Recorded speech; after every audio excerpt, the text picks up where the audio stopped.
তোমাদের ছেলে মেয়েদের বয়স যখন 7 বছর হবে নামাজ পড়তে বলবে, 10 বছর হলে নামাজ না পড়ে মেরে নামাজ পড়াবে, আর তাদের বিছানা আলাদা করবে, অর্থাৎ তাদেরকে পর্দা শিখাবে, তাদের ভিতরে লজ্জা সম্ভ্রম তৈরি করবে।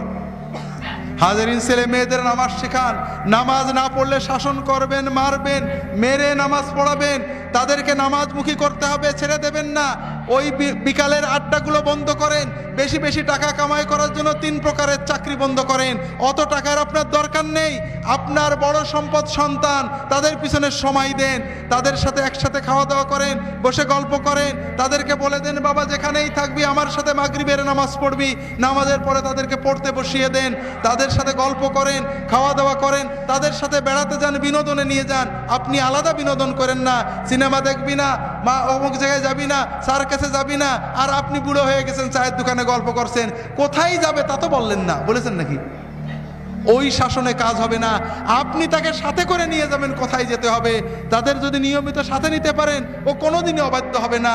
আর যদি অবাধ্য হওয়ার পরে শাসন করতে চান, কোনোদিনই করতে পারবেন না। যে কথা বলছিলাম ভাইয়েরা, আর আপনার ছেলে মেয়েদেরকে পর্দা শেখাবেন।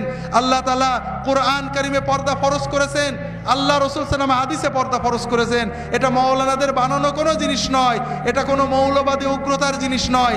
আল্লাহ মেয়েদের উপর পর্দা ফরজ করেছেন।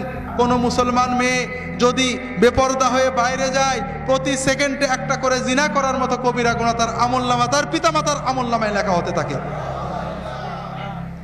যতক্ষণ মুসলমান মেয়ে কসমেটিক পরে সেজে গুজে বাইরে যায়, আল্লাহর ফেরেশতাদের লানত তার উপর পড়তে থাকে।